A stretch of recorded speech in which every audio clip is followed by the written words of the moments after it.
નમસ્કાર, ગુજરાત ફર્સ્ટ સાથે હું છું ધ્રુવિશા. આપની સાથે સમાચારોની શરૂઆત રાજ્યમાં વરસાદી માહોલથી. દક્ષિણ ગુજરાતમાં 5 દિવસ હળવા વરસાદની આગાહી હવામાન વિભાગની છે. તો વડોદરા પર ફરી એકવાર પૂરનું સંકટ તોડાઈ રહ્યું છે. વિશ્વામિત્રી નદીની જળ સપાટી પણ વધી છે. જળસ્તરમાં સતત વધારો થઈ રહ્યો છે. વિશ્વામિત્રી નદીની જળ સપાટી 22 ફૂટે પહોંચી છે. તો જળ સપાટી વધતા કોટેશ્વર ગામ સંપર્ક વિહોણું બન્યું. કાસા રેસીડેન્સી સમૃદ્ધિ ટેનામેન્ટ આસપાસ પણ પાણી ફરી વળ્યા. મોટી સંખ્યામાં લોકો પોતાના ઘરમાં ફસાયાની આશંકા છે.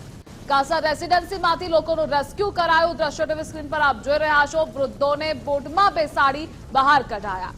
પાણી ભરાયેલા વિસ્તારમાં ફાયરની ટીમ દ્વારા રેસ્ક્યુ કરવામાં આવ્યું. તો તંત્રએ લોકોને સલામત સ્થળે ખસવા માટે અપીલ પણ કરી છે.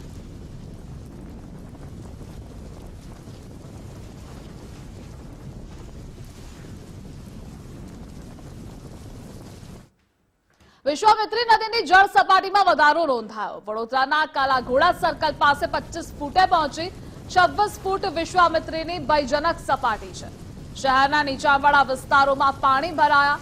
ઉપરવાસમાં વરસાદને લીધે સપાટી વધી રહી છે. ભયજનક સપાટી વટાવતા અનેક વિસ્તારોમાં પાણી ભરાશે. તંત્ર દ્વારા મોડી રાતથી લોકોના રેસ્ક્યુ પણ કરાઈ રહ્યા છે. તો એનડીઆરએફની 2 ટીમ વડોદરામાં તહેનાત પણ કરી દેવામાં આવી છે. ફરી એકવાર વડોદરામાં તારાજી સર્જાઈ શકે છે. એનડીઆરએફની 2 ટીમ પણ વડોદરામાં તહેનાત છે. તંત્ર દ્વારા મોડી રાતથી લોકોને રેસ્ક્યુ કરાઈ રહ્યા છે. બોટનો સહારો લેવામાં આવી રહ્યો છે. ભયજનક સપાટી વટાવતા આ સ્થિતિ સર્જાય છે. શહેરના નીચાણવાળા વિસ્તારોમાં પાણી જ પાણી. 26 ફૂટે વિશ્વામિત્રીની ભયજનક સપાટી છે. જ્યારે કાલાઘોડા સર્કલ પાસે 25 ફૂટે પહોંચી છે. વિશ્વામિત્રી નદીની જળ સપાટીમાં સતત વધારો નોંધાઈ રહ્યો છે. જો હજુ પણ વરસાદી માહોલ યથાવત રહેશે તો ભયજનક સપાટી વટાવી પણ શકે છે. અને જે સ્થિતિ ઓગસ્ટમાં થઈ હતી એવી જ કુદરતી આફતથી તબાહી સર્જાઈ શકે છે. તારાજી સર્જાઈ શકે છે. વડોદરાના આ દ્રશ્યો છે. બીજી તરફ બેઠકોનો દોર પણ ચાલી રહ્યો છે. બચાવ કામગીરી પણ પૂરજોશમાં થઈ રહી છે. તંત્ર ખડે પગે છે, એક્શન મોડમાં છે. એનડીઆરએફની 2 ટીમને પણ તહેનાત કરી દેવામાં આવી છે. તો શહેરના અનેક એવા વિસ્તારો છે જ્યાં ચારે તરફ પાણી જ પાણી જોવા મળે છે. નીચાણવાળા વિસ્તારોમાં વરસાદી પાણી ભરાયા છે. ક્યાંક કમરસમા, ક્યાંક ઘૂંટણસમા વરસાદી પાણી ભરાયા છે. જેના કારણે પારાપાર મુશ્કેલીનો સામનો વડોદરાવાસીઓ ફરી એકવાર કરી રહ્યા છે. સંસ્કારી નગરી વડોદરામાં હજુ પણ હાલત ખરાબ થઈ શકે છે. ઉપરવાસમાં વરસાદ થઈ રહ્યો છે જેના કારણે સપાટી વધી રહી છે. ભયજનક સપાટી વટાવતા અનેક વિસ્તારોમાં પાણી ભરાવવાની ભીતિ પણ સેવાઈ રહી છે. અનેક એવા વિસ્તારો છે જ્યાં મોડી રાતથી તંત્ર દ્વારા રેસ્ક્યુ પણ કરવામાં આવી રહ્યું છે. વિશ્વામિત્રી નદી કે જેને રૌદ્ર સ્વરૂપ પહેલા ધારણ કર્યું હતું. વિશ્વામિત્રી નદીના પાણી લોકોના ઘર સુધી પહોંચ્યા હતા અને સૌથી વધારે પ્રભાવિત જનજીવન થયું હતું. ફરી એકવાર એ વિકટ પરિસ્થિતિ સર્જાઈ શકે છે. 2 અલગ-અલગ દ્રશ્યો ટીવી સ્ક્રીન પર આપ જોઈ રહ્યા છો. વિશ્વામિત્રી નદી ફરી એકવાર ભયજનક સપાટીએ છે. તો બીજી તરફના દ્રશ્યો, એક તરફ ટ્રાફિક જામ પણ સર્જાયો છે. વરસાદી પાણીનો નિકાલની કોઈ વ્યવસ્થા નથી. તો જનજીવન ફરી એક વખત ખોરવાઈ શકે છે.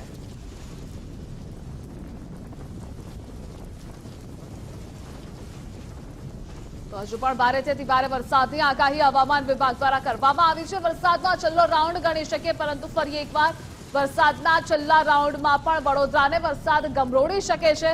મેઘરાજાએ જમાવટ બોલાવી છે જેના કારણે લોકો પણ ત્રસ્ત બન્યા છે. ઓગસ્ટ મહિનામાં અનરાધાર વરસાદ વડોદરામાં પડ્યો હતો. લોકોના ઘરોમાં પાણી ઘૂસ્યા હતા, ખાવાના ફાફા હતા. આ સ્થિતિ હતી.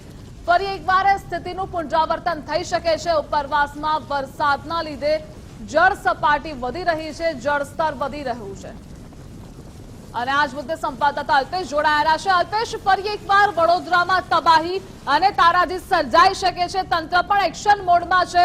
બચાવ કામગીરી પણ ચાલી રહી છે.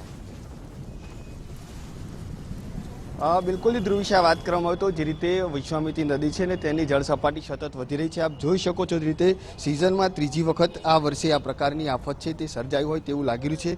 કારણ કે જે રીતે ગઈકાલે વડોદરા શહેરમાં 5 ઇંચ કરતાં પણ વધુ છે તે વરસાદ પડ્યો અને તેના જ કારણે જે શહેરના જે તમામ પાણીની આવક છે તે વિશ્વામિત્રી નદીમાં જોવા મળી. ઉપરવાસમાં પણ એ જ રીતનો વરસાદ વરસી રહ્યો છે અને તેના જ કારણે ફરી એકવાર આજે વિશ્વામિત્રી નદી છે તે બે કાંઠે વહેતી જોવા મળી રહી છે. હાલ વિશ્વામિત્રી નદીની જે જળ સપાટી છે તે 25 ફૂટ સુધી પહોંચવાની તૈયારી છે. એટલે કે જે રીતે ગઈકાલથી સતત આ જે જળ સપાટી છે તેમાં વધારો થઈ રહ્યો છે. જો કે તંત્ર પણ હાલ એલર્ટ મોડ પર છે, કારણ કે જે રીતે ગઈકાલથી જ જે નીચાણવાળા વિસ્તારો હતા કે જ્યાં પાણી ભરાવાની શરૂઆત થઈ ગઈ હતી અને જ્યાં પાણી ભરાયા છે ત્યાં તમામ લોકોને રેસ્ક્યુ કરીને હાલ સલામત સ્થળે ખસેડી દેવામાં આવે છે. વિશ્વામિત્રી નદીની જે ભયજનક સપાટી છે તે 26 ફૂટ છે. એટલે કે જો 26 ફૂટનું લેવલ પાર કરશે તો ચોક્કસથી શહેરના અનેક એવા જે નીચાણવાળા વિસ્તારો છે કે ત્યાં ફરી એકવાર પાણી ભરાવાની શરૂઆત થઈ જશે. જો કે હાલ તો આજવા સરોવર તેમજ જે પ્રતાપપુરા સરોવર છે તેમાં પણ રૂલ લેવલ જાળવી રાખ્યું છે, એટલે તેના ગેટ છે તે બંધ કરવામાં આવ્યા છે. એટલે હાલ તો વડોદરાવાસીઓ માટે ચોક્કસથી રાહતના સમાચાર છે, કારણ કે આજવા સરોવર તેમજ જે પ્રતાપપુરા સરોવર છે બંનેના ગેટ બંધ છે અને તેના જ કારણે આ જે વિશ્વામિત્રી નદી છે તેમાં પાણીની આવક હાલ ઓછી નોંધાઈ રહી છે. પરંતુ જે રીતે ઉપરવાસમાં વરસાદ પડ્યો, પંચમહાલ હોય, છોટાઉદેપુર, આ તમામ જિલ્લાનું જે પાણીની આવક છે તે વિશ્વામિત્રી નદીમાં થઈ છે અને તેના જ કારણે સતત આ જે વિશ્વામિત્રી નદી છે તે બે કાંઠે વહેતી જોવા મળે છે. મોડી રાતથી ધીમે ધીમે અત્યાર સુધી સપાટી છે તે અંદાજે 3 થી 3.5 ફૂટ જેટલો વધારો છે તે નોંધાયો છે. જો કે તેને જ લઈને તંત્ર પણ હાલ એલર્ટ મોડ પર છે. વડોદરા મહાનગરપાલિકાના સ્થાયી સમિતિના ચેરમેન હોય, મેયર હોય અથવા તો જે મ્યુનિસિપલ કમિશનર હોય, તમામ લોકો છે તે અહીંયા કંટ્રોલ એન્ડ કમાન્ડ સેન્ટરથી સીધી નજર રાખી રહ્યા છે. ભારે વરસાદના કારણે પણ આજે વડોદરા શહેરની જે સ્કૂલ કોલેજો છે તેમાં પણ રજા છે તે જાહેર કરવામાં આવી છે. જો કે ઉપરવાસમાં સતત વરસી રહેલા વરસાદને કારણે જે આજે જળ સપાટી છે તે વધી રહી છે અને હાલ તો એનડીઆરએફની પણ 2 ટીમ છે તે કંટ્રોલ એન્ડ કમાન્ડર જે સેન્ટર છે ત્યાં તૈનાત કરી દેવામાં આવી છે.